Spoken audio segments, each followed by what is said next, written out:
चलिए हेडिंग डालिए types of colloids.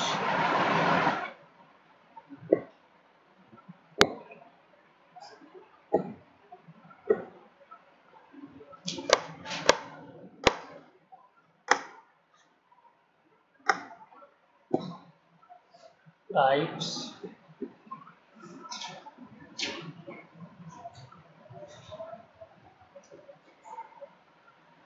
Of colloids.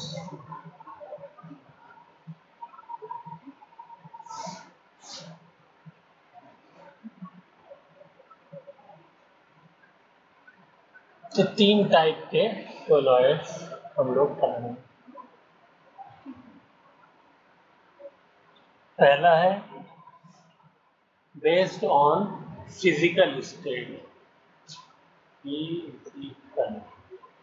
State of dispersed phase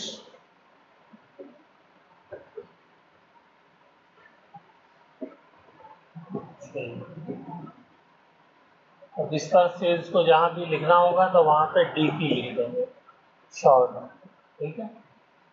and disperse medium,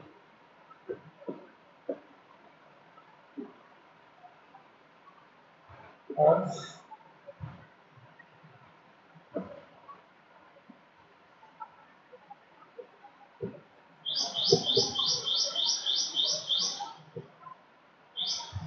इसके लिए हम लोग डीएम लिख देंगे।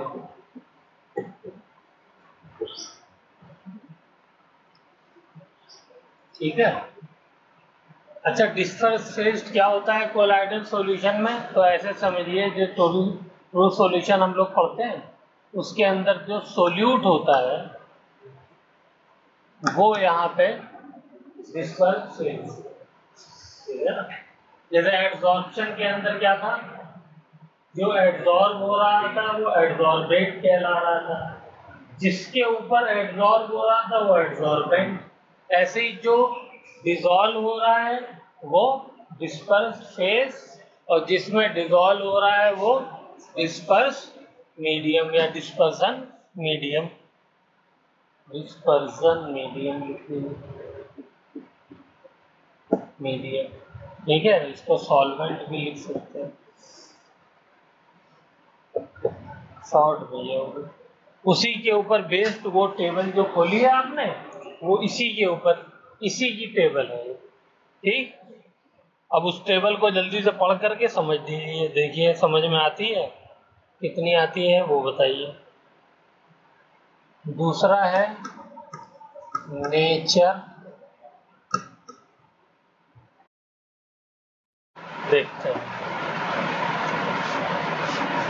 तो जो सोप हमारा होता है या डिटर्जेंट, उसका एक कॉमन एग्जाम्पल है C17H35 COONA, ठीक है। ये हमारा फैटी एसिड, ठीक, sodium salt of fatty acids बोला जाता है। अब इसमें ये जो पार्ट है, ये कैसा पार्ट है? Polar part. बोलो, समझ में आता है? पोलर है? और ये पूरा क्या है? नॉन पोलर है। अगर इस मॉलिक्यूल की चेन बना करके लिखूं तो कैसा बनेगा? ये ऐसे बनेगा।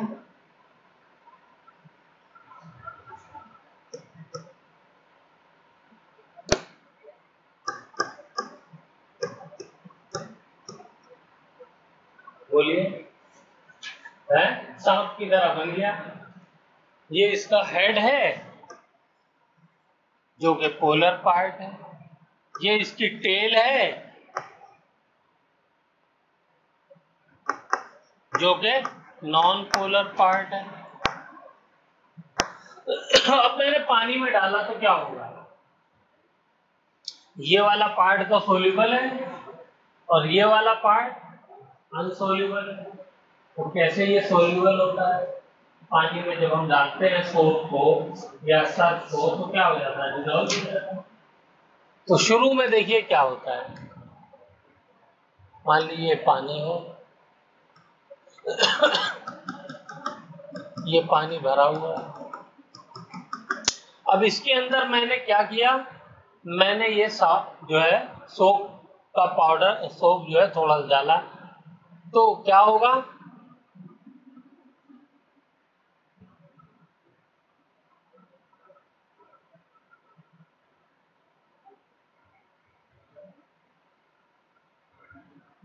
थोड़ा सा डाला तो जो हिस्सा पोलर पार्ट है वो पानी से इंटरेक्शन करके अंदर चला गया उसमें, लेकिन जो पार्ट नॉन पोलर वाला है वो तो पानी से रिपेल होगा ना, तो वो तो जाएगा नहीं पानी, तो वो इस तरीके से कुछ बन जाएगा, ठीक है। लेकिन ये कब होगा, जब थोड़ा सा डाला है मैंने, यही मैं ढेर सारा डाल दूं तो क्या होगा, भैया एक लिमिट है ना सरफेस पे आने की, और आपने डाल दिया ज्यादा, तो जब ज्यादा डाल देंगे तो अब ये मीजल्स बनेंगे। कैसे बनाएंगे मीजल, ये सारी टेल जो है ये एक जगह गुच्छा बन करके इकट्ठी हो जाएगी और उसके चारों तरफ हेड आ जाएगा। आई समझ में बात? नहीं आई? चलिए देखिए ऐसे हो जाएगा।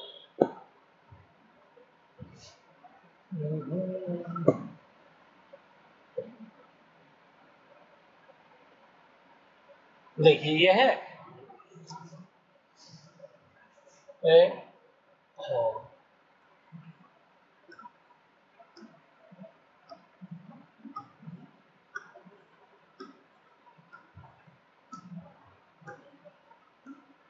और ये अंदर की तरफ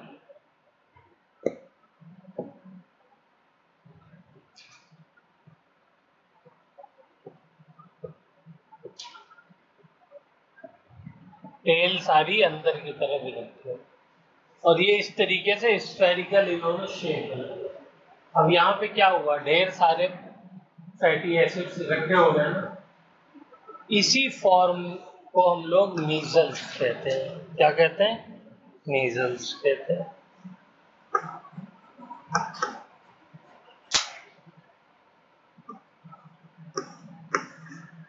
ठीक है, क्या किया इसने, अपने अंदर से पानी को निकाल दिया, ठीक है, और खुद जो नॉन पोलर पार्ट, पानी जो है वो सिर्फ बाहर है, यहाँ पे पानी, बीच में से पानी निकल गया, रिपेल कर दिया उसको, और ये वाला पार्ट जो है बाहर वाला, जो हेड वाला पोलर पार्ट है, ये पानी वाले पार्ट से इंटरेक्ट, ठीक है। तो दिस इज कॉल्ड मीजल। अब इसका साइज जो था वो 10 आर्मस्ट्रॉन्ग से क्या है, छोटा है, लेकिन इसका साइज जो है वो 10 आर्मस्ट्रॉन्ग से बड़ा हो गया, ठीक है। तो ये क्या हो जाता है, ये कोलाइडल पार्टिकल बन गया, तो इससे क्या बन जाता है, कोलाइडल पोल्यूशन। अब यहीं पे समझ लेते हैं कि ये सोप जो है एक्शन कैसे करता है। तो एक्शन कैसे करता है, हमारे कपड़े हैं, बॉडी है, कुछ भी है, व्हाट एवर, तो उस पर क्या लगा होता, ऑयल वगैरह लगा होता, उसी को तो क्लीनिंग करनी होती है, तो वो सब ऑर्गेनिक कंपाउंड है। तो ऑर्गेनिक में ये पार्ट जो है वो भी नॉन पोलर, ये भी नॉन पोलर, इनका इंटरेक्शन आपस में बहुत अच्छा होगा, है। तो मान लीजिए ये मेरा कपड़ा है, स्क्रीन जो है, और इस पे जो है यहाँ पर ये ग्रीस का या ऑयल का एक ड्रॉप लगा हुआ है, पानी में जब ढेर सारे मौजूद है ये, तो क्या होगा, पानी से तो इंटरेक्ट हो नहीं पा रहा है, तो बेचैन है अपने आप को स्टेबलाइज करने के लिए। तो एक तरीका तो ये था कि ऐसे बना के स्टेबलाइज कर ले, दूसरा तरीका इनको मिल गया ऑयल ड्रॉप भी, तो क्या करेंगे, फटाफट जा करके ऑयल ड्रॉप में घुस जाएंगे, अपनी और टेल को ऑयल ड्रॉप के साथ लिंक कर दिया, उसमें घुस गए। आई बात समझ में? और हेड जो है वो पानी के साथ इंटरेक्ट करता है।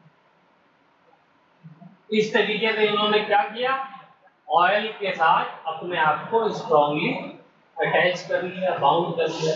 अब क्लीन कैसे करता है, अब आपने क्या किया, इसको थोड़ा सा रगड़ा वगड़ा, मशीन में चलाया वलाया तो वो उसके साथ लगा हुआ है, उसकी पकड़ लूज हो गई ऑयल की और इसके साथ लगा हुआ है। अब आपने जब साफ पानी में से उसको पार किया तो पानी को ये हेड वाला पार्ट नहीं छोड़ेगा और टेल वाला पार्ट ऑयल ड्रॉप को नहीं छोड़ेगा, और पानी जा रहा है बह कपड़े पे से, तो क्या होगा, वो पूरा का पूरा सोप भी जाएगा, ऑयल ड्रॉप भी जाएगा और पानी भी जाएगा और कपड़ा क्लीन हो जाएगा। आई बात समझ में? तो मीजल भी क्लियर हो गया है, क्लीनिंग एक्शन भी क्लियर हो गया। ठीक है, तो अब इसको पढ़ डालिए जल्दी से, पढ़ करके मुझे बताइए। मीजल के ऊपर कई बार क्वेश्चन है, उसको अच्छे से पोलर पार्ट को हम लोग हाइड्रोफिलिक कहेंगे, वही है पानी से इंटरेक्शन फिलिक, और नॉन पोलर का कहेंगे हाइड्रोफोबिक।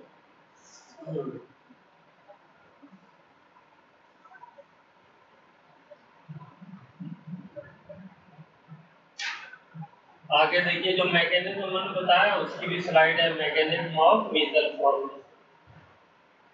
और ये जो एग्जांपल हमने लिया इसका नाम है सोडियम स्टेरेट।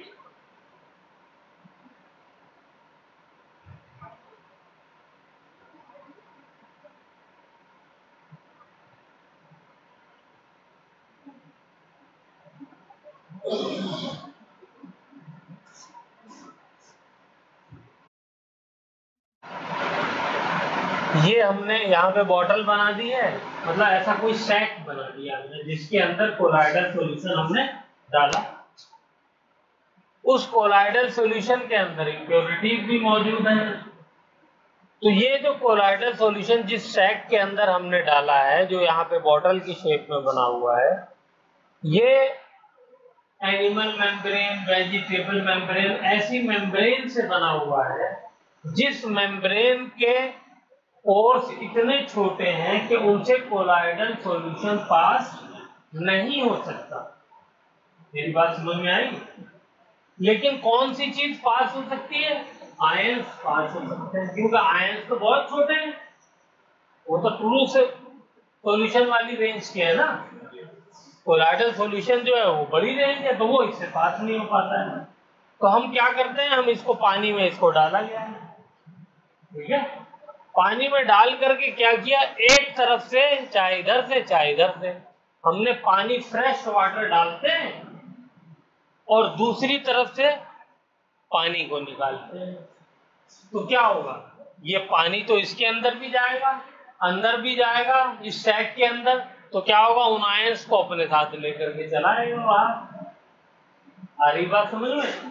लेकिन कोलाइडल सॉल्यूशन जाना चाहेगा तो उसको नहीं जाने देगा, क्योंकि वो पोर्स तो छोटे हैं। आयंस तो अलाउड है लेकिन कोलाइडल सॉल्यूशन अलाउड नहीं। बात समझ में आ गई? This is all about dialysis. इसी में एक नाम आ जाएगा इलेक्ट्रोडायलिसिस, यानी इसी डायलिसिस को आपको फास्ट कराना है, जो एक्चुअली हम लोग पेशेंट के साथ ब्लड प्यूरिफिकेशन में करते हैं। उसमें क्या करेंगे, इलेक्ट्रोडायलिसिस में कुछ नहीं, बैटरी लगा देंगे और इलेक्ट्रोड लगा देंगे, तो क्या हो जाएगा, एक तरफ प्लस चार्ज आ जाएगा, एक तरफ माइनस चार्ज आ जाएगा। तो क्या होगा, आयन के ऊपर या तो प्लस चार्ज होगा माइनस चार्ज होगा। पहले मटक मटक के चल रहा था, अब इसके फोर्स की वजह से एकदम खींचा चलाए में दौड़ लगाते, ठीक है ना। उसका भी इसमें दिया होगा एग्जाम्पल इलेक्ट्रोडायलिसिस का। ये है इलेक्ट्रोडायलिसिस, ये दूसरा मेथड हो गया प्यूरिफिकेशन का, ठीक है। दोनों पढ़िए जल्दी से, फिर उसके बाद अगले पे चलेंगे। रीडिंग लगाइए जल्दी से दोनों को।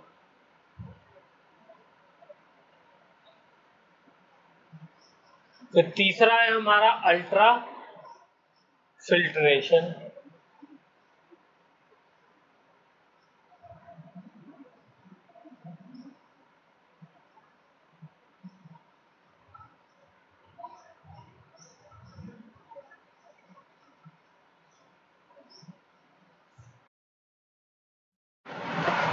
मोशन या मूवमेंट,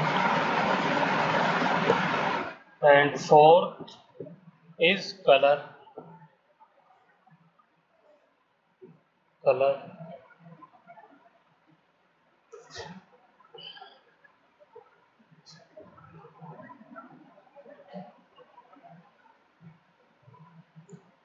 एंड पांचवा है चार्ज ऑन कोलाइडल।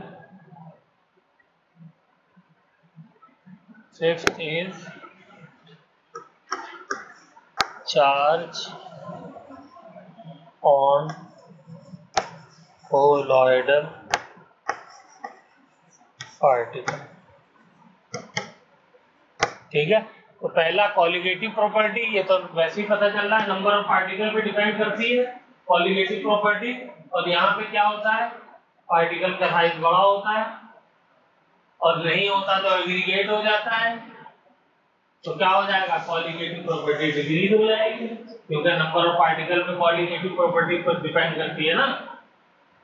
अब colligative property number of particle पे डिपेंड करती है, और कोलाइडल सॉल्यूशन में पार्टिकल क्या हो जाएंगे, कम हो जाएंगे, क्योंकि एग्रीगेशन हो गया, एसोसिएशन हो गया, तो इसलिए कॉलिगेटिव प्रॉपर्टी डिक्रीज हो जाएगी।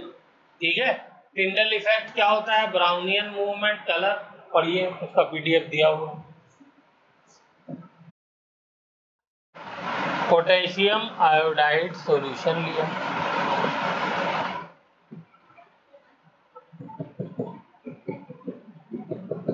यहां पर क्या है, पोटेशियम आयोडाइड, इसमें क्या ऐड किया, सिल्वर नाइट्रेट। बताओ कैसे कोलाइडल बनेगा, बनाओ जल्दी से, कल हमने सिखाया था, आज बना के बताओ।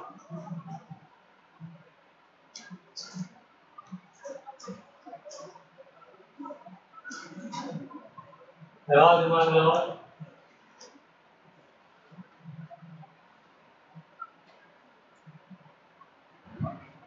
थोड़ा सा ही दिया हुआ है,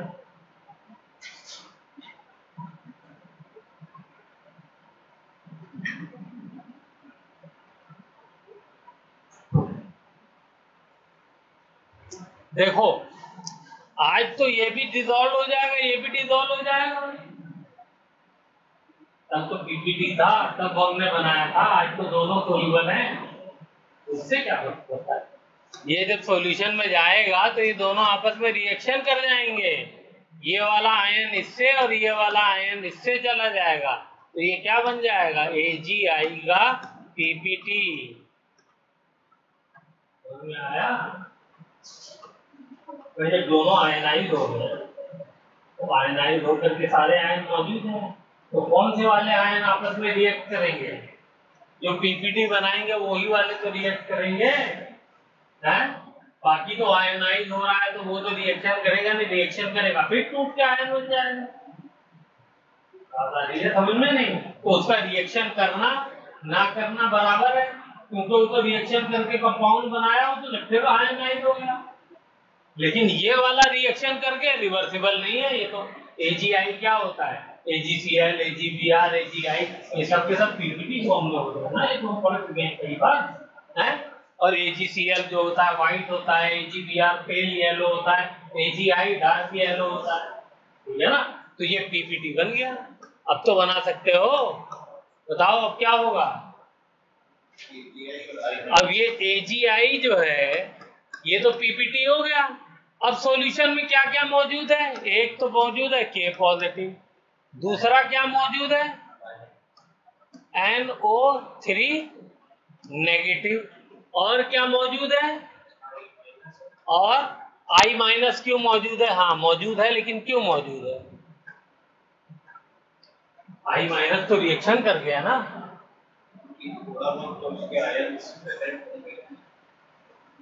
क्यों थोड़ा बहुत क्यों प्रेजेंट होगा, तो फिर तो सिल्वर की भी थोड़ा बहुत प्रेजेंट होगा। देखिए जो चीज हम ऐड करते हैं, इधर जो चीज ऐड करते हैं वो बहुत थोड़ी क्वांटिटी में होता है, उसको लिमिटिंग रिएजेंट भी कहते हैं वो, ठीक है। और जो सॉल्यूशन में मौजूद होती है वो लार्ज क्वांटिटी में होती है, बल्क में होती है। तो बल्क में होने की वजह से K और I इनकी क्वांटिटी क्या होगी, बहुत ज्यादा होगी। तो उसमें से थोड़ा सा पार्ट ही तो Ag से रिएक्शन करेगा, क्योंकि Ag तो थोड़ा सा है ना।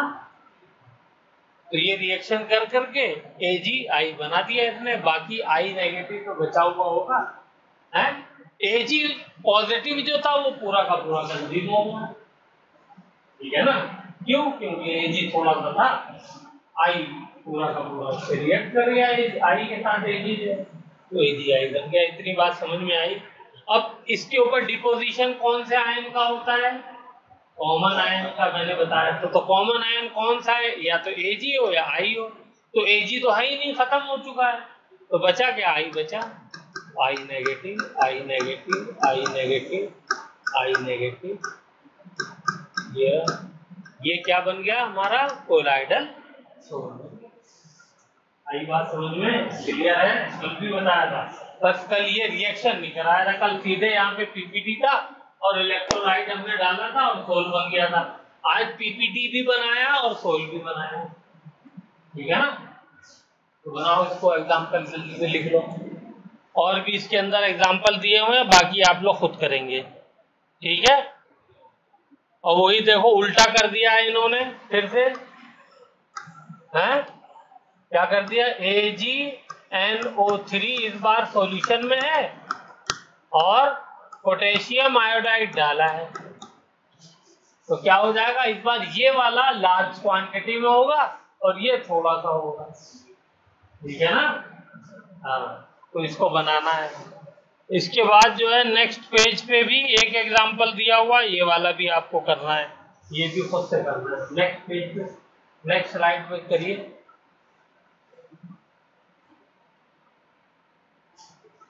हो गया है, इसी तरीके का ये एग्जांपल है, इसको आप होमवर्क में है। उसके बाद टाइप ऑफ सोल में यही है, जिनके ऊपर प्लस चार्ज होगा, ये जैसे माइनस चार्ज है तो ये नेगेटिव सोल कहलाएगा। यहाँ पे प्लस चार्ज वाला बनेगा, देखो AgI से कनेक्ट तो होगा, AgI बन गया। अब इसके ऊपर कौन सा वाला आएगा, इस बार Ag जो है वो AgI बना ना, तो बल्क में है, यस। तो क्या आएगा, Ag पॉजिटिव आएगा इसका, राइट, ठीक है ना। तो ये कैसा सोल बन गया, पॉजिटिव वाला बन गया। अच्छा, कल मैंने बताया था आपको कि डबल लेयर क्या होती है। डबल लेयर देखिए यहीं पे बता देते हैं। हाँ बेटा, हाँ, तो डबल लेयर क्या होगी, अब ये इतने सारा नेगेटिव चार्ज है और सॉल्यूशन में पॉजिटिव चार्ज है क्या, K+ है, तो ये क्या बैठा रहेगा चुपचाप, जब नेगेटिव चार्ज दिख रहा है तो ये क्या करेगा, ये K+ इसके चारों तरफ इकट्ठा हो जाएगा। आई बात समझ में, इसको क्या कहते हैं, डबल लेयर कहते हैं।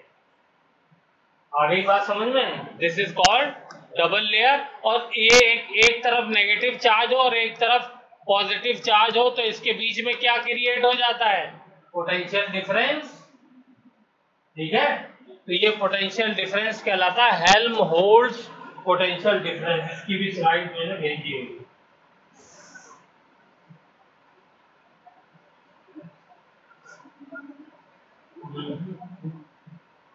चलिए, है नहीं, हेल्महोल्ट्ज लिख लीजिए, है है, वेरी गुड, मुझे क्यों देगा। अच्छा, उसी दूसरे वाले एग्जांपल में लास्ट में, ठीक ठीक, ओके। और डबल लेयर भी वहीं पे लिखा हुआ है, ठीक है, क्लियर। तो हमारा ये टॉपिक भी यहाँ पे खत्म हो रहा है, वही टाइप ऑफ सोल के एग्जांपल है अगली वाली स्लाइड में, ठीक है। ये जो हमने किए हैं इसी के एग्जांपल है। अब आ जाइए, छठा मेथड है छठा क्या, इलेक्ट्रोफोरेसिस। इलेक्ट्रोफोरेसिस में हमने क्या किया है, देखिए बहुत सिंपल, हमने एक यू ट्यूब ले ली, ठीक है। इस यू ट्यूब में, इसको बेसिकली कहते हैं एग्रीगेशन और कोएगुलेशन ऑफ कोलाइडल सॉल्यूशन। क्या बोला मैंने, रिपीट करिए मेरे साथ, एग्रीगेशन और coagulation colloidal particle colloidal solution. क्या मतलब, कोलाइडल पार्टिकल को आपने सॉल्यूशन में इकट्ठा कर दिया, ठीक है। उसके बहुत सारे मेथड हैं, 3-4 मेथड हैं, बस वही रह गया हमारा। तो वो उसमें से एक मेथड ये है। तो इसको जो है हम लोग कल के लिए रखते हैं, और कल हमारा नया चैप्टर थर्मोडायनेमिक्स भी हम लोग शुरू करते हैं। ठीक है, हाँ चलिए।